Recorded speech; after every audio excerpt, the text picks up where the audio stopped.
Madame, Monsieur, bonsoir et bienvenue.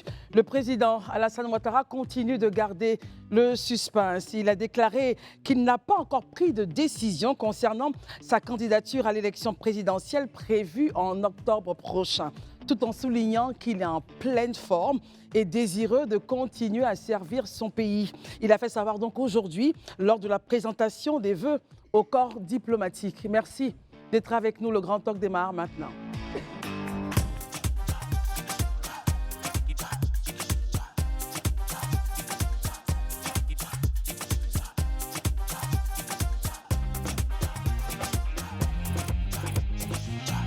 Jeudi 9 décembre, merci en tout cas de votre fidélité à ce programme. Vous êtes de plus en plus nombreux à nous suivre sur le digital que sur les canaux de la télévision Radio du Hertz.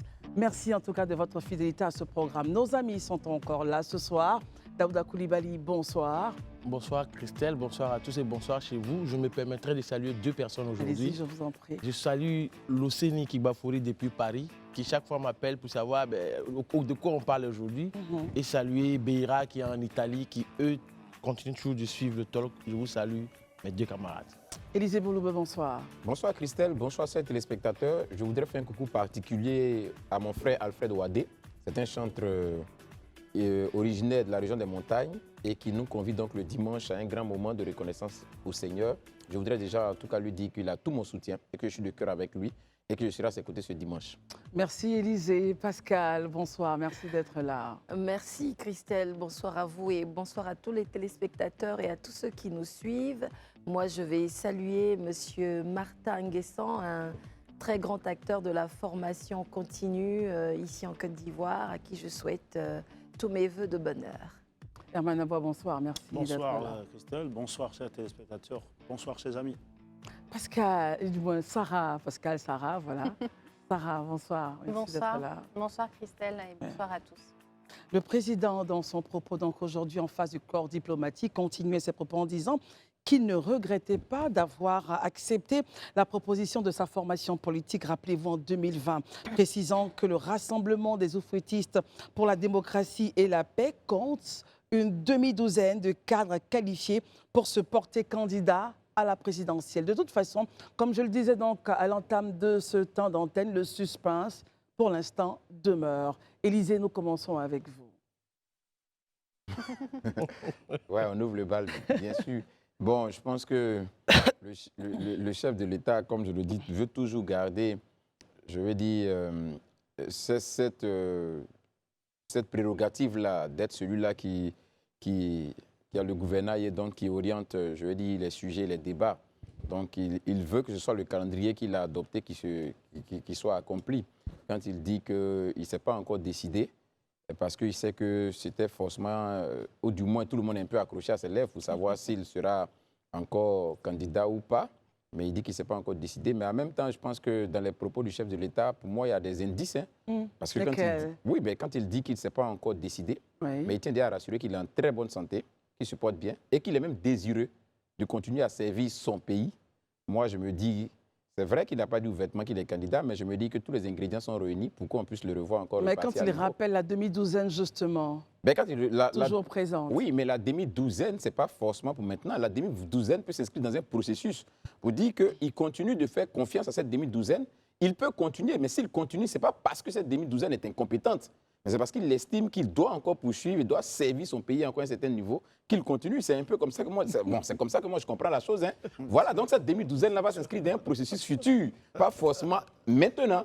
Voilà, donc c'est vraiment ce que je tiens un peu des propos du chef de l'État. Je pense qu'en tout cas, au travers de ses propos, il n'écarte pas. Et ça, je crois que tout le monde l'a compris, il n'écarte pas l'éventualité de poursuivre. C'est-à-dire que d'être à nouveau candidat pour les élections de 2025. Et ça, je le perçois, comme je l'ai dit dans la phrase, que je suis en très bonne santé, que je me porte bien et que je suis désireux de continuer à servir mon pays. Pour moi, c'est des mots qui, je ne dirais pas trahissent un peu la pensée du chef de l'État, mais qui montrent qu'il a cette volonté-là éventuellement ou qu'il n'exclut pas cette possibilité-là de repartir à nouveau.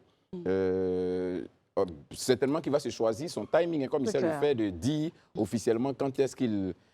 s'il part ou s'il ne part pas, mais moi, avec tout ce que j'ai entendu ce matin, je crois en rappelant déjà l'historique, parce qu'il va devant les diplomates pour leur dire il y a 5 ans dans cette salle, je disais que je ne veux plus être candidat, que je ne suis plus prêt à repartir. Mais j'ai eu raison d'accepter le choix de mon parti. Le fait que le parti m'a dit de continuer, je suis d'accord, j'ai eu les raisons et je veux même continuer encore. En même temps, on sait que certaines voix, justement, de son parti annoncent même sa candidature qui n'a pas encore été confirmée par lui-même. Oui, mais naturellement, je m'en référé même aux propos du porte-parole du RHDP, le ministre Adjoumani, qui, il y a quelques jours, disait que le président Ouattara était le candidat et qu'ils étaient même convaincus qu'avec lui, au premier tour, ils allaient remporter les élections. Voilà un candidat redoutable qui s'était convaincu qu'au premier tour, même avec le président Ouattara, il passerait. Voilà où les mains. Donc, je crois que lui aussi n'est pas sourd à ce qui se passe. Il entend.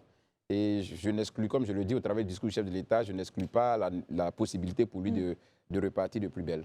Daouda, pourquoi garder le suspense? Nous sommes à quelques mois de l'élection présidentielle. Le RHDP a-t-il le temps de garder jusqu'à peut-être l'aune des élections le nom de son candidat, Daouda? Bon, à l'analyse du discours du président Ouattara, moi, en fait, j'ai tiré peut-être 3 petits points. Le premier point, c'est un signal d'ouverture et de prudence politique. Pourquoi est-ce que je dis cela? Parce que le fait que le président de la République déclare n'avoir pas encore pris de décision, ça traduit une posture d'ouverture. Je ne suis pas encore candidat, mais je peux être candidat. Parce que cela peut être perçu comme une stratégie en fait, visant à maintenir le suspense et éviter de cristalliser prématurément les oppositions autour de sa candidature. Est-ce qu'ils ont la capacité de maintenir ce suspense-là, Daouda? Pourquoi pas? Pourquoi pas? Et c'est là où on va en arriver, quand je vais arriver à votre deuxième question que vous avez posée à Élysée concernant la demi-douzaine.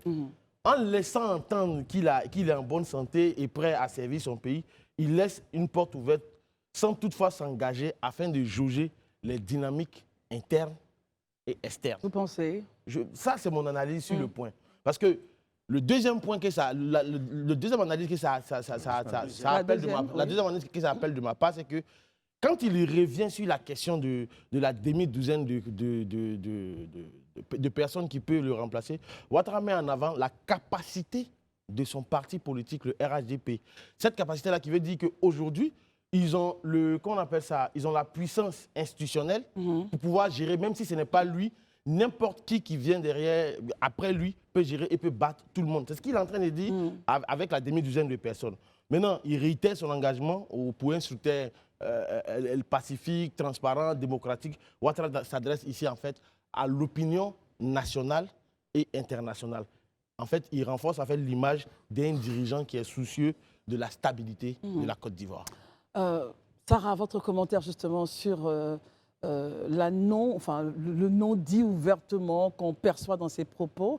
Je suis en pleine santé, je peux encore servir mon pays, mais pour l'instant, il ne dit pas qu'il est candidat ou qu'il sera candidat. Alors, moi, j'ai une analyse assez peut-être minutieuse. Je vais peut-être un petit peu trop loin dans mon analyse, mais pour moi, toutes les paroles qu'il a utilisées, tous les mots qu'il utilise sont calculés, mesurés, afin justement d'arriver à un objectif bien précis, qui est de mesurer ou non le pouls de la population et savoir si, oui ou non, il devrait se présenter. Mesurer le pouls de la population, oui. Oui, parce qu'avant cette déclaration, en fait, on n'avait quasi aucune idée s'il allait se présenter ou pas aux prochaines élections. En tout cas, le doute planait vraiment. Après cette déclaration, il laisse certes toujours un doute, mais il y a quand même cette idée qu'il y a une possibilité forte qu'il puisse se présenter. Ce n'est pas complètement clair et c'est précisément, je pense, pour cela que son approche, je la trouve assez fine et intelligente. Pourquoi ? Parce qu'à partir d'aujourd'hui, il va précisément pouvoir mesurer à travers les réactions des uns et des autres si c'est une bonne idée pour lui de se présenter ou non. Pour, je pense, son héritage et sa réputation.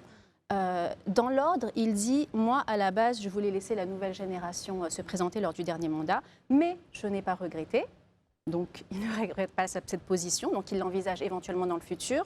Et ensuite, il dit, effectivement, comme Élysée le précisait, qu'il est en pleine forme pour continuer à servir son pays. Alors, cette phrase, elle ne veut pas forcément dire que Il est en pleine santé. Ça veut dire qu'il est en pleine forme, mais on peut servir son pays de plusieurs façons. Pas forcément en étant président de la République, on peut l'être en étant conseiller à la présidence, en faisant partie d'une grande organisation. Donc le doute grandit encore avec cette phrase. Reste, les choses sont quand même assez claires, mais il y a quand même un doute qui plane. Et je pense que c'est précisément son objectif, de laisser transparaître l'idée, pour voir comment la population va réagir. On va jauger. Et va jauger en fonction de ça. Pourquoi? Parce que, vous savez, on a toujours en tête ce qui s'est passé avec Macky Sall, le président Macky Sall au Sénégal, qui s'est malheureusement accroché au pouvoir, et ça s'est quand même assez mal fini pour son image, pour son héritage auprès d'une bonne partie de la population.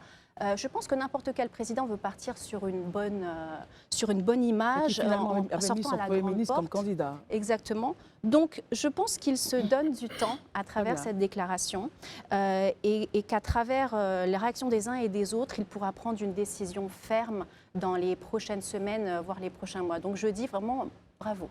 Herman, votre commentaire? Ben, moi, je pense que... Enfin, je suis carrément à l'opposé. Hein. Je pense qu'il va dribbler tout le monde. À l'analyse de son message, quoi.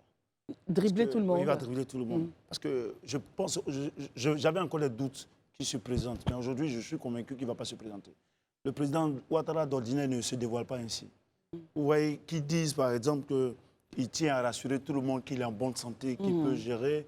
Il le dit avec la souris. Après, il revient sur le fait qu'il ne regrette pas d'avoir en 2020 écouté, que, bien sûr. Voilà, il peut y aller, il est à demi-douzaine et autres. Moi, je pense que là, Ouattara nous dit qu'il ne va pas être candidat.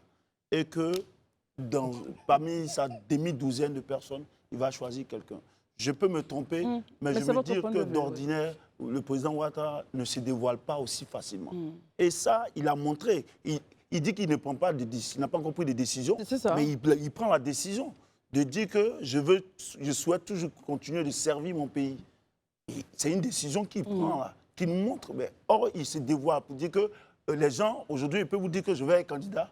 Mais en réalité, moi, je pense que comme il ne veut pas qu'on s'attende toujours à ce qu'il va prendre comme décision à la dernière minute, pour moi, il va dribbler tout le monde, il ne sera pas candidat. Selon vous, même l'appel de ses partisans qui annoncent sa candidature, il a même rappelé, il n'a pas eu tort en 2020 d'avoir accepté la décision, enfin la volonté, le souhait de ses partisans, de son parti politique.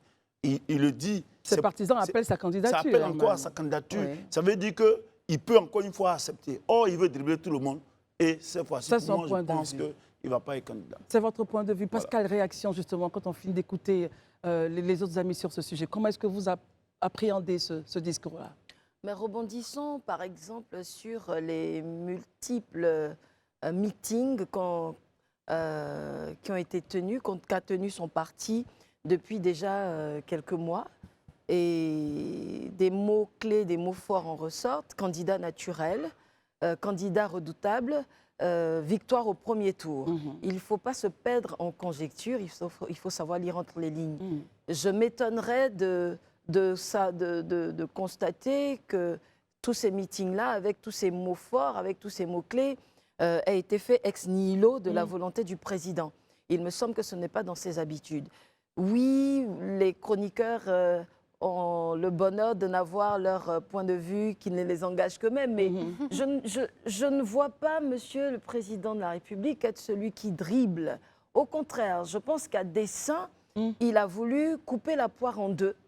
Et à quel dessein, justement, à dessein, un peu comme les chefs Akans. Vous savez, on disait toujours que chez les Akans, on ne désigne jamais son successeur de son vivant. Ouais. Eh bien, je vois là qu'il a bien pris cette maxime sienne. Mais quand il montre la demi-douzaine, justement, en disant qu'ils sont toujours là. Une demi-douzaine qui s'est bien élargie. Vous vous rappelez qu'il est venu renforcer cette demi-douzaine parce qu'on disait aucun parti en Côte d'Ivoire ne peut gagner seul les élections. Il a un peu battu en brèche cette assertion, mais comment? D'une façon très intelligente, parce qu'il a drainé les grands cadres du PDCI. À l'époque, ça avait fait une véritable saignée. Donc, si je ne peux pas avoir le PDCI, ce que je vais faire, je vais faire venir à moi les fortes têtes, les têtes fortes, c'est selon du PDCI.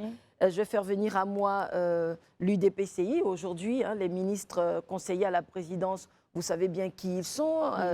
l'ancien Premier ministre Aoussou Kouadiojano, Mabry Touakeus, et puis des membres de sa formation, et dernièrement, celui qui vient de rejoindre la team, Patrick Hachi, et ce n'est pas un fait anodin, juste avant le discours de bonne année. Et donc, oui, pour moi, ces diverses figures-là constituent une force intéressante et sont venues grossir la demi-douzaine qui n'arrête pas d'être une demi-douzaine multipliée par X. Élisée Boloubeu, est-ce que je reprends la question de Daouda, est-ce que le RHDP, justement, peut se donner le loisir de garder encore longtemps secret son candidat pour l'élection 2025? Moi, je veux juste qu'on remonte à 2020. Quand le président désigne celui qui est censé lui succéder, c'est-à-dire le Premier ministre Amadou Gon, on est en mars. On est en mars. Mars 2020. C'est-à-dire on est à pratiquement 5 mois de l'élection. Là, aujourd'hui, on est en janvier. Le président, il a encore du temps voilà, de désigner son candidat. Il peut même attendre jusqu'en avril, désigner si d'aventure lui-même il ne part pas, mais désigner quelqu'un d'autre ou bien se prononcer sur le fait qu'il parte. Et puis, pour ceux aussi qui regardent la chronologie des choses, regardez un peu comment l'annonce a été faite de ne plus se représenter. C'est lors d'un congrès. C'est-à-dire que le Parlement réunit un congrès et qu'il donne l'information de ne plus vouloir se représenter, de céder le pouvoir à une autre génération. Et puis, il a désigné, dans les semaines qui ont suivi, le candidat en question. Et je pense que c'est un peu ce schéma. Quand on regarde la périodicité d'intervention du chef de l'État en face au Congrès, généralement c'est entre mars et avril qu'il a les premiers échanges avec le Congrès. Et puis certainement après, avant l'ouverture de la seconde session, pendant la seconde session, il a le second échange avec le Congrès. On a aussi le mois stratégique d'août, avec justement l'indépendance, peut-être. Août, on est déjà à 2 mois de l'élection. Août, on est déjà pratiquement bouclé. Donc, il ne peut pas attendre août pour voir. Non, ce n'est pas possible. Moi, je me dis qu'aujourd'hui, quand on veut regarder un peu le fonctionnement des choses, le Congrès probablement pourrait être convoqué déjà dans le premier trimestre ou au plus grand temps au mois d'avril. Et ça sera l'occasion idéale pour le chef de l'État d'annoncer s'il part ou s'il ne part pas. C'est un chemin qui est tout tracé. Donc, moi, je pense déjà que sur cette base-là, il n'est, comme pour répondre à la question, il n'est pas tard. Voilà, pour le RHDP de désigner son candidat. Si c'est maintenant, ce sera le président ou ce sera quelqu'un d'autre, il n'est pas tard. Comme je le dis, si je veux me référer à 2020, au processus auquel on a assisté en 2020, il n'est pas encore tard, on est dans le timing. Pascal, vous avez un point là-dessus? D'autant plus que c'est une course de fond. Et ceux qui se déclarent vite ont leur raison, mais vous voyez que l'essoufflement est plus grand. Cette course de fond-là, c'est dans le dernier virage, et le dernier virage, ce sont à peu près les périodes qu'a donné Élysée. C'est dans ce dernier virage-là qu'on déploie le maximum de ses capacités, de ses talents, de son arsenal, excusez-moi, de guerre, pour venir à la conquête de ce pouvoir qui, pour cette élection-ci, s'annonce vraiment ouvert, avec les candidatures du PDCI qui vont se dessiner de toute façon. Forcément. Celle du PPACI qui est à régler, soit de ce que nous dit, soit politiquement, soit légalement, et puis celle de tous les autres candidats, comme Mme Simone Gbagbo, et puis comme celui aussi qu'il ne faut pas oublier, Charles Blé Goudet, qui est en train de dire « il y a mon cas à régler parce que je ne veux plus servir, passez-moi le propos, derrière, mais je veux servir devant ». Donc oui, je pense que le Parlement est réuni en congrès. Ce sont vraiment ces instants-là où le président annonce tout ce qui a trait aux élections. La preuve, la dernière fois qu'il a réuni le Parlement en congrès, qu'il n'a pas fait de grandes annonces, il s'en est amusé lui-même puisqu'il a dit « j'ai l'impression que je vous ai déçu ». Alors je suis certaine que le prochain rendez-vous ne sera pas décevant. Très bien. Alors avec votre permission, nous allons donc repartir à cette intervention du chef de l'État. Ce matin, on l'écoute. Messieurs les membres du corps diplomatique, l'année 2025 est une année électorale pour la Côte d'Ivoire. Ce processus électoral qui a été enclenché en octobre 2024 avec la révision de la liste électorale verra l'élection présidentielle en octobre 2025. À cet égard, je voudrais dire qu'il y a 5 ans, exactement en 2020, j'indiquais au corps diplomatique qu'il était de mon intention de ne plus être candidat parce que j'estimais qu'il fallait passer la main à une nouvelle génération. Aujourd'hui, je peux vous dire que j'ai bien fait d'accepter la proposition de mon parti. À la date d'aujourd'hui, je n'ai pas encore pris de décision, mais je peux aussi vous rassurer que je suis en pleine santé et désireux.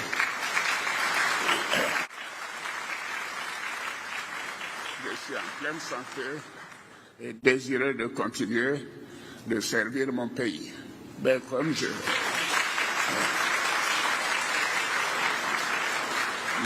je l'ai également dit, mon parti dispose d'au moins une demi-douzaine de candidats qui sont dans cette salle. Voilà, donc c'était ce matin l'adresse du chef de l'État. Daouda, pourquoi précise-t-il qu'il est en bonne santé? Non, mais je pense que dans la sphère politique aujourd'hui, tout le monde spécule sur le départ du président de la République. Oui, il est vieux, il est fatigué. Or, on sait que dès l'instant qu'on parle du poids de l'âge, le poids de l'âge va forcément avec certaines maladies et autres. Donc, il insiste pour dire aux uns aux autres, je suis prêt, en pleine forme, pour servir où vous voulez que j'aille. Maintenant, l'autre point sur lequel je souhaiterais venir, parce que qui est très important, peut-être que les gens font semblant, mais le président, Sarah a dit quelque chose qui est important, il a joué très fine. Parce que là, c'est lui qui est le maître du jeu et du maître du temps. Parce que finalement, en son sein, ceux qui avaient peut-être des velléités, ça et là, il peut voir qui peut se dégager du lot. Maintenant, en externe aussi, il peut voir. Parce que moi, je vais aller sur l'autre point de son discours. Lorsqu'il parle, comment on appelle ça? Il dit, comment on appelle ça, son discours de gouvernance, où il dit aux gens de se rapprocher du peuple. Oui. Il y a un point qui a attiré mon attention. Quelqu'un qui n'a pas d'ambition ne parle pas du plan du PND 2026-2030. Il ne parle pas de ça. Il ne parle pas de la continuité des réformes économiques et autres. En même temps, il est toujours en fonction, président. Donc oui, mais justement, c'est pour vous dire que même s'il peut ou ne pas, mais actuellement, c'est lui qui est le maître du jeu, c'est lui qui contrôle tout. Très bien. Alors, on va revenir dans certains éléments du discours, hein, Sarah, avec votre permission. Le président nous dit que ce contexte préélectoral ne doit en aucune façon affecter le travail gouvernemental. Bien au contraire, nous devons rester constants dans l'effort et être à l'écoute de nos concitoyens. Pourquoi le dit-il, Sarah? Oui, parce qu'il y a encore du travail à accomplir. Il y a des choses qui sont définies, des activités qui sont définies dans le plan actuel du plan de développement national qui s'achève en 2025, qui ne sont pas terminées et qui doivent absolument l'être dans les 12 prochains mois. Et on en est en 2025. Le prochain plan, c'est 2026-2030. Donc, c'est aujourd'hui qu'on travaille sur le prochain plan. Et il donne d'ailleurs une date butoir qui est juin 2025 pour définir le plan des 5 prochaines années. Donc, le travail du gouvernement doit continuer. Il dit, voilà, il félicite ses ministres d'avoir obtenu de bons résultats sur le plan économique et social, mais il dit qu'il faut maintenir le cap pour 2025. Et pour maintenir le cap sur 2025, il dit plusieurs choses. La première, c'est d'être à l'écoute constante de la population pour justement pouvoir apporter des solutions concrètes. Et effectivement, comme je le disais tout à l'heure, finaliser donc, le prochain plan de 2026-2030. Maintenant, il y a un certain nombre de défis qui restent à soulever, maintenir la paix, la sécurité, la cohésion sociale. Il dit aussi d'atteindre la souveraineté alimentaire. Ça, c'est un point important. On se souvient, il y a quelques mois, quand l'Inde avait décidé de suspendre ses exportations de riz dans la région. Ça a impacté de manière très négative. Il y a une flambée des prix du riz. Et donc la souveraineté alimentaire, voilà, c'est un point qui est extrêmement important et sur lequel il se focalise. Je voulais juste revenir sur un point que tout à l'heure mentionnait Élisée, et je partage son avis sur le sujet. J'irai même un petit peu plus loin, à savoir qu'aujourd'hui, je pense qu'au RHDP, on est le seul parti où on peut se permettre le luxe d'attendre un maximum de temps pour déclarer quel sera le candidat à la présidentielle. Pourquoi? Parce que c'est le parti au pouvoir, c'est un parti qui a un bilan quand même assez positif. Et pour le coup, contrairement aux autres partis qui sont obligés de définir qui sera le prochain président, enfin qui représentera par exemple, je prends le cas du PDCI, oui, et je termine, le PDCI, vous savez, cette petite guéguerre aujourd'hui entre Tidjane Thiam et Jean-Louis Billon, disait justement qu'il ne préfère pas se lancer tout de suite dans une convention pour nommer le prochain président du PDCI, qui représentera le PDCI à la présidentielle, justement parce qu'on ne sait pas qui sera en face de nous comme candidat adversaire, notamment au niveau du RHDP. Donc les autres sont suspendus et le RHDP prend son temps. Herman, comment est-ce possible de pouvoir justement travailler sur le plan électoraliste et puis en même temps gérer l'action gouvernementale quand on sait que la plupart des membres du gouvernement sont très actifs au niveau de leur parti et devraient être sur le terrain? Comment ça va se passer justement? De façon traditionnelle, la question de la gestion de l'élection, c'est la commission électorale indépendante. Donc je ne crois pas que ça Pour les campagnes. cela puisse freiner. Mais les campagnes, il y a un délai bien encadré. Moi, je voulais revenir sur la question où il a évoqué être plus proche des populations. Et ça exprime une volonté d'engager une politique plus humaine. C'est en même temps un aveu que les différentes politiques qui n'ont pas été suffisamment prises en compte, l'aspect social. On se souvient aussi au cours de cette année même, de l'année dernière, les différentes formes de déguerpissement, où lui-même a reconnu que ce n'était pas forcément dans une approche humaine. Donc je vais dire, c'est en même temps, s'il y a des défis, c'est qu'il sait que 15 ans après, il y a quand même certaines choses qu'il n'a pas pu réaliser complètement, totalement. Et ça, je crois bien qu'il est conscient de cela, c'est très, très, très important. Comment justement vous appréciez le fait qu'il demande d'être plus proche des populations et aussi parler d'actualiser, enfin de travailler toujours à la bonne gouvernance, Pascal? Parce que la cohésion nationale, la sécurité, la paix ne vont pas s'arrêter d'être des challenges et des défis parce que les élections vont commencer.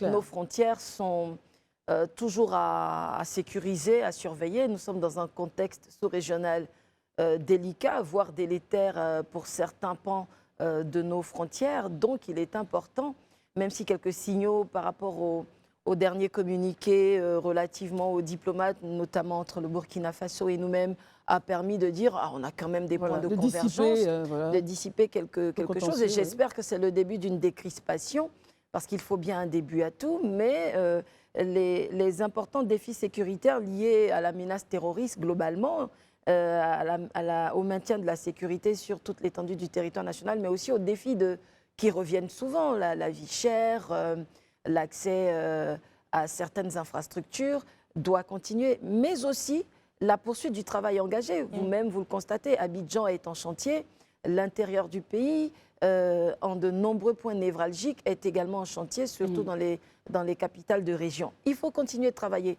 Je suis plus sceptique parce que je veux bien croire qu'au regard de l'expérience acquise, les différents cabinets ministériels, qui, c'est vrai parfois, sont au charbon quand sont lancées les campagnes, ont compris le message et vont mettre à profit. Quand vous dites ils sont au charbon, ça veut dire?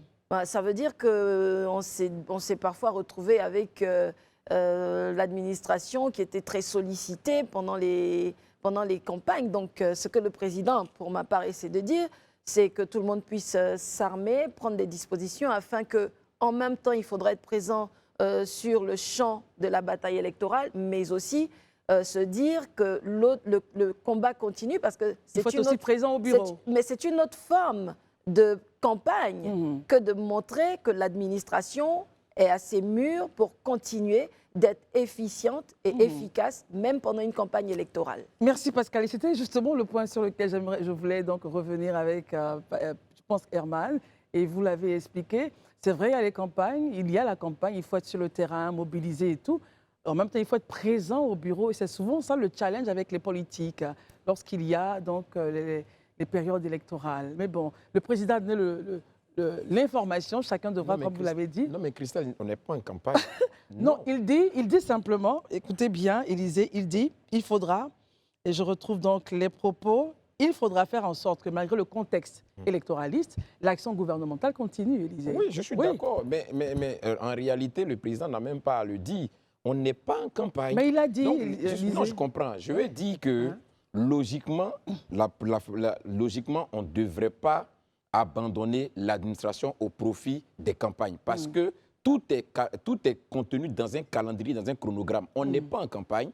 Tous les acteurs de l'administration doivent être au travail, se mettre au travail, faire avancer l'État. C'est tout. Voilà, on n'est pas encore en campagne. Quand on sera en campagne, on pourra essayer de regarder ça. Très bien. En tout cas, le président a donné donc l'information à chacun de faire son mieux pour être au travail. Et puis, s'il y a des choses à faire sur le terrain, ils verront comment ils le feront. On termine, Herman. On va recevoir avec votre permission, Serge Billet, qu'on ne sera jamais lassé de recevoir parce qu'un homme de culture, il fait de si belles choses pour la Côte d'Ivoire et également pour le matériel, on va dire passez-moi l'expression, la culture et puis la mémoire immatérielle, en tout cas, de la Côte d'Ivoire et de l'Afrique. Merci Serge Billet d'être là. Comment allez-vous ce soir? Très bien, merci. Très bien. Alors, avec vous, nous parlons donc de la comédie, du casting, de la comédie musicale Aniaba et le Roi Soleil. Alors, pour l'historique et pour ceux qui nous regardent, qui ne sauraient pas pourquoi on parle d'Aniaba et de Roi Soleil, faisons un petit recap. D'abord, peut-être dire bonsoir à tous vos téléspectateurs et téléspectatrices et rappeler qu'après le succès de la comédie musicale Oufoué, on a toujours dit que ce n'était pas juste un seul coup, mais que c'était plusieurs comédies musicales, puisque l'idée, c'est de créer quelque chose qui permette à ce courant musical de pouvoir donc se développer aussi en Côte d'Ivoire, à côté des autres concerts. Donc il y a eu le succès de Oufoué, qui va revenir tous les ans en décembre. Pour l'anniversaire de la mort de Oufoué, parce qu'on a eu un très très gros choc avec les élèves qu'on a reçus la dernière fois. Et ça nous a donné envie, donc tous les ans ça va revenir. Mais entre-temps, chaque fois, on espère chaque année avoir une nouvelle comédie musicale. Et Aniaba, c'est une histoire très forte. C'est l'histoire de la Côte d'Ivoire d'un personnage méconnu. En 1688, il part d'Assini, il est envoyé en France dans le cadre d'un accord de commerce entre la Côte d'Ivoire et la France. Et là, il arrive, il est baptisé, il rencontre Louis XIV. Il part en tant qu'esclave ou en tant qu'homme libre? Il part en tant que, comment je peux dire ça, à l'époque des princes, et à l'époque il y avait toujours des espèces de monnaie d'échange. Quand deux pays voulaient faire un commerce, on envoyait quelqu'un un peu comme un otage. Voilà, donc il part et avec un de ses amis et il devient, donc en 1688, donc il rencontre le roi Louis XIV à Versailles. Et là, Louis XIV, effectivement, le prend un peu, le chaperonne. On l'envoie donc en Picardie pour devenir mousquetaire de cavalerie quand même, c'est quand même pas rien, dans le même régiment que des gens comme ceux qu'on connaît, les D'Artagnan et tout ça. Et donc là, et là il devient donc mousquetaire, le premier mousquetaire noir de l'histoire de France, et il part faire la guerre. Il va faire la guerre donc à cheval, notamment en Belgique. On a retrouvé des archives où il faisait la guerre en Belgique, et il est nommé capitaine. Et il décide, en tout cas son souhait c'est de rester en France parce qu'il se plaît là-bas, mais la France avait d'autres visées pour lui. On voulait absolument le prendre et le ramener dans son pays pour qu'il s'empare du trône. C'est le premier coup d'État perpétré par la France. d'Assini, hein? Oui, souhaité par la France en Afrique. Et donc là, il rentre à Assini. Et donc voilà, c'est toute cette histoire qu'on raconte à travers cette comédie musicale. Prend-il le pouvoir à Assini, Bien finalement? sûr que non, bien sûr que non. Mais il y a des péripéties. Avec tout son bagage de capitaine. de mousquetaire, et en plus, il est venu, collègue de et D'Artagnan. en plus, il est venu avec des renforts français qui sont venus. Mais c'est toutes ces péripéties-là qu'on raconte. Et donc, c'est une histoire qui est passionnante, qui est une histoire ivoirienne. Voilà. Pascal. Moi, je voulais savoir quand est-ce que je peux passer le casting et quel rôle vous me donnerez, parce que Aniaba, si vous êtes partant, je suis partante aussi. Bon, le casting déjà, c'est samedi. C'est ouvert à tout le monde, c'est au Cénac, à Trècheville. Donc c'est ouvert à tout le monde, du matin jusqu'au soir. Et l'idée, c'est que on raconte à la fois la vie à Assini, mais aussi la vie au château de Versailles, avec donc des projections qui permettent de retrouver la vie de l'époque des châteaux de Versailles, et puis aussi toute la carrière d'Aniaba en tant que mousquetaire. C'est vraiment un spectacle qui est plein, avec des rôles complètement différents les uns des autres. Des courtisanes, oui bien sûr. Ça se casserait bien en courtisane. Vous jouez une courtisane, je vois que vous m'avez fait un clin d'œil, je réfute. Voilà, en tout cas il y a tout. Voilà. Et de quel âge à quel âge? Tous les âges. Tous les âges, oui. Tous les âges. Très bien. Sarah, question? Oui, alors on note samedi, c'est ça le casting? Samedi, oui, le casting. Au Sénat, tout le monde est intéressé. À partir de 8h, donc on prend à la fois des chanteurs, des danseurs, des comédiens, des acrobates aussi. Peut-être que Daouda ferait un bon acrobate. Voilà. Et donc on prend tout ça, voilà. Alors, ma question, c'est plus pourquoi l'adapter dans un premier temps en comédie musicale? Et quel est le type de budget, en fait, pour ce genre de Moi, à titre personnel, bon, j'ai écrit aujourd'hui une trentaine de livres, tout le monde le sait, et j'essaye de trouver les moyens assez spécifiques de pouvoir intéresser le public. Et les jeunes Ivoiriens, malheureusement, beaucoup ne connaissent pas l'histoire de la Côte d'Ivoire, mais ce n'est pas propre qu'aux jeunes Ivoiriens. Quand j'étais aux Antilles, c'était pareil, et en France, c'est la même chose. Mais notre travail à nous, les journalistes, et aussi les créateurs, c'est de trouver les moyens. Donc, comme j'ai la chance d'être à la fois musicien, journaliste, cinéaste et autres, voilà, et je pense que vous avez apprécié le film Les Sept femmes de Félix Houphouët-Boigny. Voilà, donc mon souhait, c'est de trouver tous les moyens possibles. J'ai écrit un livre sur Aniaba, et maintenant, donc, je fais cette comédie musicale en espérant peut-être demain faire un film. Voilà, c'est un moyen parmi d'autres. Mais les comédies musicales, ça coûte horriblement cher. Il faut compter à peu près pour chaque spectacle, c'est le cas pour Oufoué, et entre 150 et 200 millions de francs CFA. Wow. Et qui finance? Mais pour l'instant, nous sommes deux à financer, donc une associée et moi. Nous sommes partis sur le principe qu'il fallait, sur le long terme, accepter de perdre de l'argent. Voilà. Ah. Donc on avait à peu près tablé sur une perte de 250 à 300 millions sur 2 ans et espérer qu'après donc, la 3e année, réussir à intéresser des sponsors pour pouvoir arriver maintenant donc, à équilibrer, voire... Voilà. Et naturellement, après Agnaba, il y a le gros spectacle qu'on prépare sur François Louga et qui va être quelque chose de formidable aussi en 2026. On l'attend. Juste pour Rapidement, rebondir Pascal, sur les avant de... Oui. financements, la solution, au-delà du sponsoring et du mécénat, ce serait quoi? Que l'État s'empare de ce type de projet-là? Je sais que vous n'aimez pas Conicia. Non, c'est pas que j'aime pas. Qui s'empare de ce type de projet-là, que ça rentre dans le programme scolaire, comme ça, vous avez des subventions, pas pour vous, mais pour le rendre pérenne. Vous savez... Bon, moi, je ne suis pas quelqu'un qui court après qui que ce soit et je ne suis pas dans les petits papiers des gens qui sont au pouvoir ni hier ni aujourd'hui. Donc, si les gens d'eux-mêmes ne se rendent pas compte que le travail qu'on fait est important et intéressant, on ne va pas courir après eux. Déjà, on a du mal à faire en sorte que nos livres entrent au programme scolaire. Alors, pas non plus aller courir après les gens s'ils ne veulent pas. Tout le monde voit, tout le monde sait ce qu'on fait. Si maintenant ils veulent, ils peuvent. Très bien, Daouda, question. Vous m'avez proposé un rôle d'acrobate. Ce rôle d'acrobate ne me plaît pas trop, mais je me vois bien dans le rôle d'Agnaba, pourquoi pas. Dans le roi soleil. Le roi soleil. Le roi soleil. Oui. Donc on va vous blanchir un peu alors. Pourquoi pas. Puisqu'on grime certaines personnes. Mais pour revenir au qu'on appelle ça, tout ça, ça va... Est-ce que pour faire ce genre de casting, parce que vous avez dit que c'est pour tous les jazz, j'ai vu que dans la comédie musicale sur Oufoué, il y avait des gens qui n'avaient jamais fait de comédie musicale. Donc aujourd'hui, ce n'est pas seulement des sachants du domaine, ça peut être n'importe qui dans la rue qui a envie, qui a le passage au Sénac à 13 villes. J'ai envie de le faire, je le fais. Si je suis bon, on me prend. C'est pour ça que je dis c'est ouvert à tout le monde. Alhamdoulilah. Et en plus, c'est gratuit. Hein. Vous venez gratuitement, on fait un petit bout. Voilà, c'est ouvert à tout le monde. Voilà, l'idée, c'est... Moi, ce que j'ai déjà fait ailleurs, et je vous dis quelquefois aussi, les gens de la diaspora, ils servent à ça. C'est d'apporter aussi un savoir. Moi, j'ai monté une comédie musicale au Casino de Paris, j'ai monté aux Antilles, j'ai monté en Guadeloupe, en Martinique, en Guyane. Voilà, donc l'idée, c'est d'apporter ce savoir-faire et puis de faire en sorte que demain, il puisse y avoir aussi une proposition de spectacle qui soit différente de ce qu'on voit habituellement. Un spectacle qui réunit dans une grande qualité d'écriture, une grande qualité musicale, à la fois des chanteurs, des danseurs, des acteurs. C'est extraordinaire. Et ça donne, vous avez été sur place, vous avez vu, ça donne vraiment à penser autrement le pays et ça donne à penser autrement l'histoire. Et sur ça, vous cherchez combien de personnes? Oui. Combien d'acteurs? Ça, c'est le chorégraphe et le metteur en scène qui cherchent. Moi, c'est pour ça que je dis aux gens, ne m'envoyez pas des messages inbox sur Facebook ou ailleurs. Je ne décide de rien. C'est le metteur en scène et le chorégraphe qui vont donc décider demain de qui le retiennent et qui ne le retiennent pas. Élisée, question. Donc si vous n'avez pas été retenu, ne venez surtout pas me frapper. Non, si je ne suis pas retenu, faut pas me frapper. Je pense que je vais vous en vouloir. Élisée, allez-y. Serge Billet, on sait que vous êtes porté sur l'appropriation citoyenne, que vous soyez aux Antilles ou en Côte d'Ivoire, dans vos prises de parole, dans tout ce que vous faites, vous avez cette volonté-là de voir les citoyens s'approprier vraiment la citoyenneté. Je suppose donc que ce spectacle-là, ce n'est pas juste un spectacle. Derrière, il y a un message qu'on veut faire passer. Il y a quelque chose qu'on veut montrer aux populations, qu'on veut leur permettre de prendre. C'est quoi au juste? Bon, moi, j'ai vécu aux Antilles pendant 30 ans. J'ai quitté la Côte d'Ivoire comme chacun sait en 1973, j'avais 13 ans. J'ai passé donc toute ma scolarité et ma vie en France. Après, donc, j'ai vécu pendant 30 ans aux Antilles. Et il y a un combat auquel j'ai pris part aux Antilles. Et je l'ai fait, même si je n'étais pas antillais, mais parce que je trouvais important, c'était d'apporter le savoir à des jeunes Antillais qui ne connaissaient pas leur histoire. Et la chance que j'ai eue de fréquenter Aimé Césaire pendant 13 ans a été une motivation extraordinaire. C'est comment vous faites pour que des jeunes, justement... Donc le but, c'est d'abord d'apporter ce savoir aux jeunes. Et aujourd'hui, quand on regarde la Côte d'Ivoire, je suis désolé, mais on voit bien, que ce soit au niveau scolaire, que ce soit donc à un certain nombre de niveaux, le savoir est assez bas, est assez faible.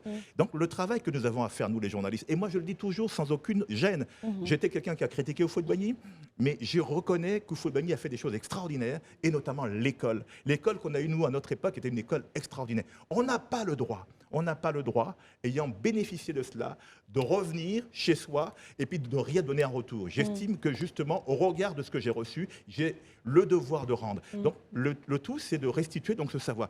Et moi, ce qui m'a vraiment surpris et qui m'a vraiment ému, c'est quand, en décembre dernier, nous avons fait un spectacle pour les enfants. Qui sont venus des différentes écoles de Côte d'Ivoire. Les gens nous ont dit, mais non, les enfants, au bout d'un moment, ils vont s'ennuyer. Mais c'était extraordinaire. Ils ont été captivés du début jusqu'à la fin. Et ça, c'était une motivation extraordinaire pour nous pour dire il faut continuer parce que nos enfants ne sont pas aussi tout ce qu'on peut penser. Il y a de la graine intéressante dans ce pays et il faut l'arroser, cette graine. Et moi, je suis de ceux qui sont là pour arroser. C'est d'ailleurs même un devoir. Je ne passerai jamais mon temps à me plaindre ni de ce que je n'ai pas, ni de ce que je ne peux pas. Voilà. Je dis, Ce que vous avez à faire pour votre pays, vous le je faites. fais avec ce que j'ai. Voilà. Si les gens veulent aider, que ce soit au niveau étatique, au niveau sponsor, au niveau mécène, ils viendront. S'ils ne veulent pas, on va se battre, on va continuer jusqu'au jour où on ne pourra plus. Mais tant qu'on peut le faire, on va le faire. Et c'est pour cela Bravo. justement qu'on vous aime et les populations ivoiriennes vous portent, parce que tout ce que vous avez mis en lumière, en tout cas, nous a apporté de très belles informations sur notre pays, notre nation, nos dirigeants. En tout cas, merci. Et je pense que le jour viendra où l'Afrique et le monde vous dira merci. Oh, c'est pas ce que Ah l'on bah cherche. oui, c'est vrai, C'est mais pas ce que j'en cherche. c'est important quand même de le dire. C'est mérité. Merci, c'est mérité. Merci pour les 7 femmes d'Oufouette. Merci pour la comédie musicale. Merci pour Aniaba. Avant de partir au journal, quand son coup d'État a échoué à Assini, qu'est-ce qu'il est devenu justement? Il a été exilé au Togo. Ah, très bien, très bien. En Côte d'Ivoire, on n'aime pas les coups d'État. Daouda, est-ce que vous avez la parole? Non. Mais bon, il fallait le dire quand non, même. Non, merci. mais il a totalement raison de le dire. Mais Oui. un jour, quand on parlera de tout ça, il faudra On va parler restituer, de tous les coups oui, d'État. c'est clair. Voilà. Y compris ceux dont on parle rarement. Mais il faudra parler de tout.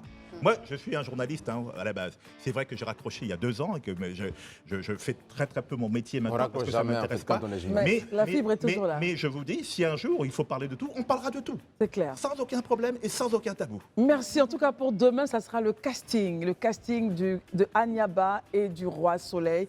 Et on vous attend tous et toutes du côté du Cénacle. Cénac, oui. À- Cénac. C'est à, C'est à Trècheville, à côté du voilà, Palais de la Cénacle, Culture. à Trècheville, à partir de... À partir de 8h pour les chanteurs et autres, et puis après, ça reprend à 14h. Très bien. Merci en tout cas de nous avoir suivis. C'est la première partie. Restez en notre compagnie. À tout de suite. Merci d'être avec nous pour la seconde partie de ce temps d'antenne. Nos amis sont toujours avec nous. Pascal, Sarah, Élisée, Daouda. Nous a quitté Herman. Nous allons, juste après le point d'Élysée, recevoir Mme Agnès Monet, parler avec Mme Agnès Monet, présidente du comité scientifique des assises des femmes. Avec elle, nous aurons une conversation justement sur les attentes du président Laurent Gbagbo sur ces assises qu'il a demandées. C'était le 16 décembre dernier. Merci d'être là. Restez en notre compagnie. Élisée Boloube, votre chronique ce soir s'articulera autour de la percée remarquable des étudiants ivoiriens dans les quotas des écoles de prestige à l'international. Vous l'avez si bien dit, Christelle. Effectivement, aujourd'hui, nous allons parler en tout cas de cette percée remarquable-là des étudiants ivoiriens dans les quotas des écoles de prestige à l'international, notamment dans les écoles européennes.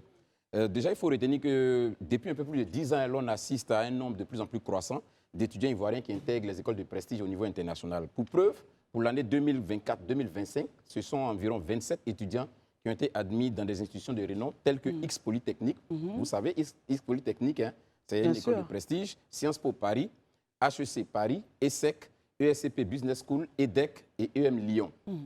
En 2020, HEC Paris a accueilli un nombre record d'étudiants ivoiriens dans son programme Grande École, dans le cadre de sa stratégie Afrique 2015-2025, visant à attirer les jeunes talents d'Afrique subsaharienne. En juin 2019, ça il faut qu'on le note, en tout cas en lettre d'or, en juin 2019, 5 étudiants ivoiriens ont reçu leur diplôme de la prestigieuse École des hautes études commerciales HEC de Paris. Ça paraît insignifiant, mais écoutez bien, c'est un record dans toute l'histoire de la Côte d'Ivoire, mais surtout une première pour l'Afrique de l'Ouest. 5 diplômés de HEC dans la même année, pour un seul pays. Depuis 2022, ce sont 144 étudiants issus de l'Institut Polytechnique Félix Houphouët-Boigny, récemment classé 2e meilleure université, hein, à titre de rappel, de l'Afrique francophone, derrière l'Université Mohamed V du Maroc, et 36e au niveau africain, selon le Top University Rank, qui ont intégré les écoles de prestige à l'international. Il faut juste retenir que parmi ces 144, il y a 15 qui ont été admis à X Polytechnique, 15 à Agro Montpellier, 23 à Grenoble École de Management, 51 à HEC Paris, 11 à Nancy. Ça fait beaucoup.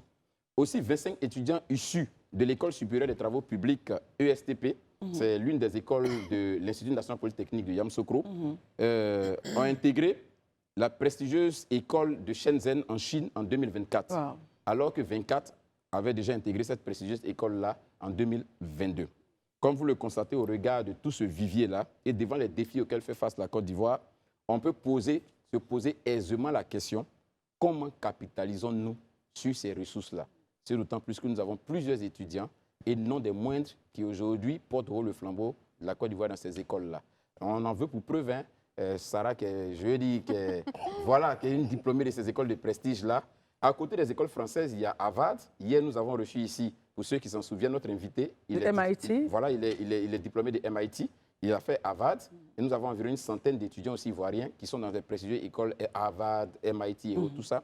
Donc, c'est vous dire aujourd'hui que contrairement à ce qui pourrait se laisser entendre dans l'opinion, on a quand même des élèves, des étudiants très brillants en Côte d'Ivoire. Et la Côte d'Ivoire, au niveau international, en tout cas, compte parmi les étudiants les plus prestigieux dans ces écoles. Sarah est de retour, elle est revenue travailler en Côte d'Ivoire, on va dire en Afrique. Quelle politique justement fait la Côte d'Ivoire pour avoir un retour, je ne dirais pas sur investissement, mais faire en sorte que ces forces vives là viennent développer la Côte d'Ivoire? Je suis d'accord avec vous, c'est un retour sur investissement. Souvent, ils sont Parce que boursiers voilà, parce que c'est des boursiers de l'État de Côte d'Ivoire, donc c'est un retour sur investissement. Peut-être qu'il faut qu'on arrive à créer un cadre institutionnel de telle sorte que quand ils partent, ils puissent revenir. Je pense que certains États l'ont expérimenté. Aujourd'hui, le succès du Japon, le succès de la Chine, c'est justement ces politiques-là. Ils sont allés se former, mais ils sont revenus. Et aujourd'hui, voilà le résultat que nous avons. J'aimerais prendre, oui, Sarah, rapidement, puis on va prendre le point de vue de l'invité. Je voudrais juste, je pense qu'Élysée sait à quel point ce sujet me touche beaucoup, donc bravo, merci beaucoup pour ta chronique. Je connais personnellement des Ivoiriens voilà, qui ont fait ces écoles-là, ces grandes écoles prestigieuses, et qui sont rentrés dans leur pays, qui travaillent notamment certains auprès du gouvernement, dans des institutions comme la Banque africaine de développement, etc., pour œuvrer justement au développement de leur pays. Donc ça existe, je le vois très souvent. Maintenant, voilà, mon seul point, c'est à quand des HEC ivoiriens, des universités de prestige ivoiriennes. C'est ça. Et bon, c'est pas que la Côte d'Ivoire, hein, c'est toute l'Afrique de l'Ouest, toute l'Afrique, même tout le continent qui est concerné par cette voilà. Prenons le point de notre invité avant de basculer définitivement sur son sujet. Madame Monet. Oui, très bien.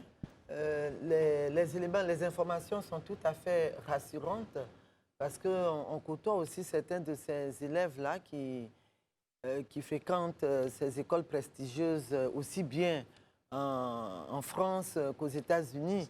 Je pense que le plus important, c'est de faire en sorte que ces élèves-là, ces jeunes Ivoiriens-là, reviennent effectivement pour donner toutes leurs compétences, n'est-ce pas, au pays, au développement du pays. Et je pense que c'est un défi auquel l'État doit s'employer pour qu'il n'y ait pas toujours cette fuite des cerveaux. Très bien, merci beaucoup. Alors, merci beaucoup, Élisée Boloué, bravo pour cette magnifique chronique qui ouvre un peu nos esprits sur l'intelligence et on va dire la brillance des cerveaux ivoiriens à l'extérieur. Merci infiniment. C'était le 16 décembre dernier que le président Laurent Gbagbo avait convoqué donc une équipe, a nommé du moins une équipe pour conduire les assises des femmes. Et vous avez été choisie, désignée comme la présidente du comité scientifique des assises des femmes du PPACI. Pourquoi lever une telle initiative, Madame Monet? Très bien, merci beaucoup, Madame. Notre plaisir. Alors, effectivement, la décision a été prise le 16 décembre, mais pour comprendre les assises du 11 janvier 2025 des femmes, il faut s'en référer, n'est-ce pas, déjà à la deuxième édition de la fête de la Renaissance, n'est-ce pas? À Beauville. À Beauville, les 5 et 6 avril. Et à cette occasion-là, le président Gbagbo a dédié, n'est-ce pas, cette fête de la Renaissance aux femmes. Et le sujet principal, c'était quelle femme autonomisée pour la victoire du président Laurent Gbagbo. Donc, à cette occasion, justement, les femmes, la présidente nationale des femmes du PPACI a rencontré des femmes sur la base de questionnaires et un livre blanc a été produit. Donc, les assises du 11 janvier 2025, c'est l'aboutissement justement de cet engagement-là pris par le président Laurent Gbagbo. Très bien. Pascal? Alors, vous avez dit, justement, lors de ces assises, que vous vouliez créer un cadre d'échange inclusif pour fédérer les femmes du PPACI autour des valeurs du Parti des peuples africains. Quelles sont ces valeurs? Alors, justement, ces valeurs-là, c'est d'abord la démocratie. C'est la démocratie. C'est aussi la participation accrue des femmes au développement de notre pays. C'est également la justice, c'est également la solidarité, c'est également la paix, la promotion de la paix. dans notre pays Très bien. et en Afrique aussi. OK. Sarah? Oui, je peux vous demander aujourd'hui combien de femmes occupent au sein du PPACI des postes de cadre de leadership? Alors, tous nos organes, on a par exemple le CSP, c'est le Conseil stratégique politique, qui compte un certain nombre de femmes. On a également l'école du parti qui est présidée par une femme. Nous avons le comité de contrôle qui est présidé par une femme. Bon, moi qui vous parle, je suis la deuxième vice-présidente exécutive en charge du district d'Abidjan.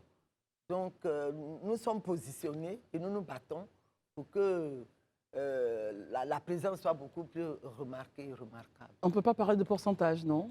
Le pourcentage, nous devons évoluer vers ce qui est aujourd'hui requis, à savoir le quota d'au moins 30% de 30%. présence dans les organes. Ce n'est pas encore le cas. Et c'est à ça que nous Ce n'est pas encore le cas pour l'instant. Ce n'est pas encore le cas. Très bien. Daouda?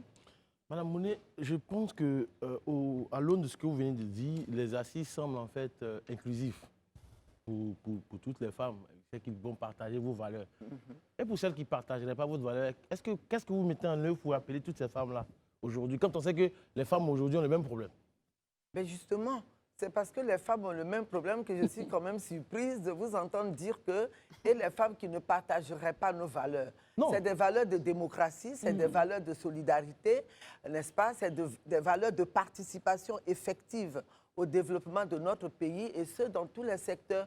Donc, je pense que cela concerne toutes les femmes, en ce sens que la question de la femme, c'est une question universelle. Donc, d'ailleurs, ce qui va être décidé comme solution, comme projet de loi, on le souhaite, comme des actions ciblées, ça va profiter à toutes les femmes. Je reformule donc la question. Oui, ce serait mieux, Daouda. Pour qu'on puisse mieux se comprendre. L'idée pour moi, c'est qu'aujourd'hui, le PPACI va faire une assise pour les femmes. Donc, vous êtes la présidente du comité d'organisation. Scientifique. Non, comité scientifique. Comité scientifique, pardon. Et donc, concrètement, pour moi, ça, c'est pour les femmes du PPACI. Or, je suis sûr qu'il y a d'autres femmes qui ne sont pas du PPACI. On connaît le clivage politique en Côte d'Ivoire. Qu'est-ce que la présidente du comité scientifique met en œuvre de sorte que même celles qui ne sont pas du PPACI puissent se sentir dans ces assises? Par les invitations d'abord. Voilà, très bien. Par les invitations. Elles ont reçu des invitations pour participer justement à ces assises-là, parce que c'est un cadre aussi pour échanger.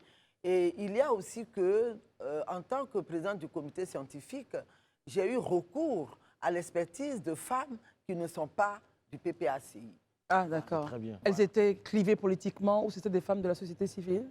Des femmes de la société civile comme des femmes d'autres partis politiques. D'autres partis. Très bien. Voilà. Élisée? Oui, moi je voudrais poser une question vraiment qui je pense va toucher le cœur de Mme Monet. Généralement, quand on se retrouve dans des situations de crise, les premières victimes sont les femmes et les enfants. Là, nous abordons une période, je dirais, très délicate de l'histoire de notre pays, à savoir la période électorale. Au niveau des femmes du PPACI, c'est vrai que vous allez à une assise, qu'est-ce qui est mis en œuvre pour anticiper, sinon prévenir éventuellement sur des situations qui pourraient être fâcheuses, dans lesquelles les femmes et les enfants pourraient à nouveau être des victimes? Mais justement, c'est d'inviter, à travers des motions, c'est d'inviter à l'apaisement, c'est d'inviter à des élections inclusives, transparentes et justes. Voilà, déjà, c'est ces appels-là. Parce que ce qui crée les tensions, c'est lorsque l'environnement n'est pas sécurisé, lorsque les textes ne sont pas à la faveur de tout le monde. Donc nous invitons justement à des élections inclusives, justes, transparentes et crédibles. Et je pense que si déjà cela est acquis, cela rassure. Et on préparera ces élections-là avec beaucoup de sérénité. Très bien, Parce Pascal. que ce que vous dites là est juste. Pascal? Eh bien oui, puisque nous sommes dans la brèche des élections, moi je voudrais revenir sur le constat du président Laurent Gbagbo qui nous est rapporté ici, qui dit que depuis 1960, les femmes en Côte d'Ivoire ont fait beaucoup de progrès, mais est-ce qu'elles sont assez considérées dans nos sociétés? Pour faire le lien avec ces élections justement qui arrivent et qui vont certainement faire l'actualité, Si aujourd'hui, dans le cadre d'élections apaisées, démocratiques, inclusives, etc., mais respectueuses également de la loi, le président Laurent Gbagbo ne pouvait pas se présenter pour quelque raison que ce fût, est-ce qu'il laisserait Mme Nadi Bomba se présenter? Nous n'envisageons même pas ça. Nous l'avons dit, notre candidat qui a été désigné depuis la convention du 10 mai 2024, c'est Laurent Gbagbo. Il n'y a pas de plan B, c'est Il cela n'y en a pas de PPAC. plan B. Il n'y a pas Ni de B, plan ni Z, ni Z. ni B ni Z. Ni Z. Il n'y a pas de demi-douzaine chez vous, Non, en tout cas. non. De cadres qui pourraient C'est faciliter le valablement. président Laurent Gbagbo n'a pas de plan B. Nous, Et son voilà. plan B, ce n'est pas Mme Nadi Non, Bomba. pas du tout. C'est pas Nadi. Très bien. Madame Élisée, on revient à Nadi Élisée et puis on part à vous, Daouda. Madame Élisée, Nadi Gbagbo, pardon. Madame, Ah oui. Madame Monet, nous n'allons pas anticiper sur vos assises, mais je vois que vos assises ont pour thème femmes et gouvernance. Quelle politique du PPACI? Ça m'amène à vous poser la question suivante. Quand vous regardez, je vais dire aujourd'hui, l'univers de la politique, dans le domaine politique, même dans l'administration, la gestion aujourd'hui de ceux qui sont au pouvoir, de la question de la femme, est-ce que vous pensez que ça répond véritablement à ce à quoi vous aspirez? Sinon, qu'est-ce qui est insuffisant devrait être fait, et qui mérite d'être fait de mieux? Très bien. Merci beaucoup pour votre question. Justement, c'est la prise de conscience, bien c'est la conscience de cet état de fait-là qui a fait que nous avons proposé comme thème des assises femmes et gouvernance. Quelle politique du Parti des peuples africains Côte d'Ivoire? Et justement, nous allons faire l'état des lieux. Et cet état des lieux-là, on le sait, il est complètement défavorable aux femmes. Parce que cela, il y a d'abord tous ces blocages socioculturels, ces blocages traditionnels, on a beau dire, dont les femmes n'arrivent pas à se défaire. par exemple, sur l'héritage, Sur l'héritage, voilà. C'est la question de la femme Et n'hérite puis, pas normalement. il y a Il quand y a même certains une points. avancée. Hmm. Parce qu'il y a la dernière loi sur le mariage qui permet à la femme, enfin pas seulement à la femme, hein, mais au conjoint survivant par exemple, d'hériter d'une partie, je crois, le quart. Oui, exactement. Voilà. Je faisais, Ce qui n'existait pas oui, je faisais avant. référence, Élisée, permettez juste un point, je faisais référence à l'espace traditionnel. Est-ce que justement il est possible de léguer des terres à sa fille, par exemple, quand on n'est pas exactement, quand on n'est pas protégé par les lois du mariage, pour porter le nom d'un homme, est-ce que dans le cadre coutumier, la femme peut hériter des terres de son père, par exemple? Mais justement, c'est ce que nous appelons dans notre état des lieux les blocages auxquels il faut trouver des solutions. Il faut donc sensibiliser pour que les parents comprennent, que l'époux comprenne que ce qui est important pour les enfants, c'est justement que la femme puisse hériter, puisque c'est elle qui a les enfants en charge. Ce ne sont pas les neveux, ce ne sont pas les frères. Quand le mari décède, ce ne sont pas ceux-là qui ont en charge les enfants. Et je pense qu'aujourd'hui, il y a des programmes de sensibilisation au niveau de la société, aussi bien des leaders religieux, pour que la situation évolue. Rapidement, un petit point avec vous, Élisée, et puis on part à Vous avez Daouda. bien expliqué, mais je voudrais juste rebondir sur un fait. Quand aujourd'hui on regarde, je vais dire, les différents partis politiques, surtout au niveau de l'Assemblée nationale, on se rend compte que le quota même de 30% même n'est pas respecté en fait. Est-ce que ce n'est pas un peu démagogique, tous ces discours que tiennent les partis politiques sur la question des femmes? Parce qu'à la pratique, on se rend compte en réalité que voilà, ces femmes-là ne sont pas au cœur de ce qu'on dit chaque fois. Est-ce que ce n'est pas un peu un prétexte démagogique de chaque fois évoquer la question de la femme quand il s'agit de porter un sujet politique? Mais justement, le problème, c'est ces assises-là. C'est pour mettre les femmes au cœur du questionnement de leur situation. C'est pour cela qu'elles-mêmes dressent l'état des lieux, les blocages, elles en sont conscientes. Et puis, qu'est-ce qui est proposé? Et qu'est-ce que la femme elle-même doit faire pour s'approprier tous ces dispositifs légaux-là en sa faveur? Et qu'est-ce que les partis politiques doivent faire? Je prends un exemple. Dernièrement, à la faveur des élections locales, c'est-à-dire municipales et régionales, quand le code électoral a imposé l'application de la présence d'au moins 30% de femmes sur les listes, d'abord la réaction des hommes, mais où on va les trouver? Comment cela, on va les femmes, trouver? on a dit, vous allez les trouver. Mais évidemment, les femmes ont été trouvées. Et pourquoi c'est à eux de les trouver? Mais non, mais comme c'est eux qui sont les têtes de liste, voilà, justement. Et donc, Mais pourquoi on a pu faire cela? C'est parce que cette disposition-là était assortie d'une sanction. Effectivement, la liste serait invalidée. Voilà, la liste serait invalidée. Et d'après le point que la CEI a fait, peut-être il y a eu peut-être 2 listes seulement qui ont été invalidées. Donc, ça veut dire quoi? Ça veut dire que les femmes, elles sont là. Et qu'il faut que les partis politiques les forment pour qu'on ne dise pas non, elles ne sont pas formées, etc. C'est une exigence. Ça veut aussi dire Très que bien. la sanction marche. Ben justement, ça veut dire que la sanction marche. Et c'est pour cela que tantôt, quand on va évoluer concernant les pratiques sexistes, les violences auxquelles les femmes sont exposées pendant les campagnes électorales, il faut que justement des dispositifs légaux soient pris pour éviter cela. Parce que tant que l'environnement électoral n'est pas assaini et que c'est la violence faite par les hommes qui doivent dominer. Vous parlez de l'environnement politique. Voilà. Ça veut dire que les femmes, elles vont toujours se tenir loin, loin de la politique. Sarah, une question pour vous. Oui, merci. Vous parliez tout à l'heure de l'importance de sensibiliser, d'où aussi l'objectif des assises. Bon, ce soir, on est sur un plateau TV, donc une plateforme quand même assez importante pour diffuser des messages qui sont, eux, importants. Vous parliez tout à l'heure du problème de l'héritage pour les femmes. Je suppose qu'il y a une liste bien plus importante de problèmes auxquels les femmes doivent mener un combat. Donc, je voudrais vous laisser en fait juste l'opportunité de parler de ces combats-là, justement. Très bien. Il y a le combat pour son autonomisation. Aujourd'hui, les dispositions qui existent font que la femme, elle est sous-représentée, on l'a dit tantôt, mais pourquoi aussi elle est sous-représentée? Parce que la femme, elle a des problèmes de formation, parce que la femme également n'est pas autonomisée, elle n'a pas accès au financement pour développer, n'est-ce pas, ses activités, parce que là où on trouve les compétences des femmes, c'est surtout dans l'informel. Alors, comment faire pour que, justement, ces femmes qui sont dans l'informel puissent transiter vers le formel? Et nous disons qu'il faut créer les TPE, les toutes petites entreprises. C'est là que les femmes excellent le plus. Donc, il faut les encadrer et les amener, justement, à se déclarer et à être de vrais entrepreneurs. Daouda? Madame Mounet, moi, j'ai un profond respect pour les femmes leaders. Franchement.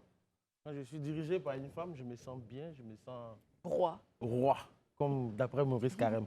Et j'ai une profonde admiration pour certaines femmes que je vais citer, Simone Veil Gbagbo, Madame Dagri Diabaté, Jacqueline Hobb, que j'adore franchement, comment on appelle, Kandia Camara. Mais quand ces femmes-là ont dirigé, on a vu ce qu'elles faisaient, on a vu ce qu'elles ont pu faire. Finalement, est-ce que dans vos différents partis politiques, laissons tous les clivages politiques, dans tous les partis politiques en Côte d'Ivoire, est-ce que quelque part, dans les partis politiques, nous n'avons pas, vous ne faites pas face à des phallocrates qui ne veulent pas vous laisser sortir? Est-ce que c'est toujours la faute aux hommes aussi? Parce qu'à un moment donné, d'abord, pour vous répondre, de façon traditionnelle, on pense que le terrain politique n'est pas destiné, n'est pas réservé à la femme. Mais justement, parce que l'homme a fait en sorte que le terrain politique puisse correspondre à un terrain où la violence excelle.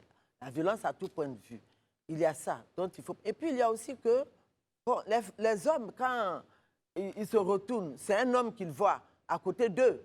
Parce que la femme, pour 1000 raisons, ne sera pas à des réunions, à certains... Ce sont leurs amis hommes qu'ils voient. Et donc, le choix, tout de suite, c'est l'ami homme, c'est le camarade homme.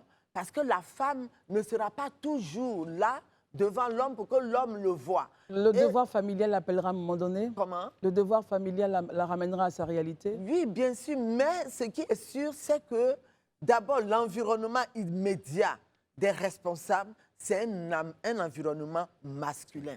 C'est-à-dire que c'est d'abord les hommes qui le voient. C'est un club masculin. C'est pas un club masculin. Donc peut-être que c'est ça qui donne l'impression de dire qu'ils sont phallocrates. Mais il y a, justement, quand vous prenez le président du PPACI, chacun a fait ce qu'il a pu. Mais ce qui a marqué son passage, c'est d'abord de faire l'inventaire de toutes les lois comportant des discriminations contre les femmes. Et ça a été fait dès 2004. Et ça a permis de progresser. Donc, en fait, il y a cette volonté aujourd'hui. On a la loi de 2016 qui nous a mené jusqu'à 30%. Donc, du point de vue politique, il y a effectivement des engagements. Mais à un moment donné, il faut qu'il y ait la volonté décisionnelle. Parce que quand on dit il faut peut-être la parité, n'est-ce pas, dans les instances décisionnelles, mais qui nomme? Ce sont les hommes. Aujourd'hui, au gouvernement, oui, j'ai de l'admiration pour Kandia, pour Dagri Diabaté, pour Madame Simone et Yves Gbagbo. Ce sont nos devancières. Et nous les respectons nous-mêmes. Des fois, nous les appelons nos mentors. Et Constance Mailly qui a marqué mais quand même le problème, justement, c'est qu'il faut qu'il y ait un film où nous nous retrouvons. Moi, j'ai fait, par exemple, j'ai organisé un colloque, mais on a retrouvé toutes les femmes. Par exemple, c'est la présidente du Sénat.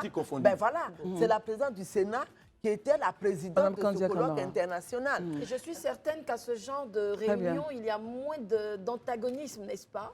Non, parce que nos problèmes. Et ce sera votre dernier point, voilà, parce qu'on a terminé. Nos problèmes sont les mêmes. Aujourd'hui, les femmes de Côte d'Ivoire l'ont compris. Et c'est pour cela que de plus en plus, nous sommes ensemble pour faire des films.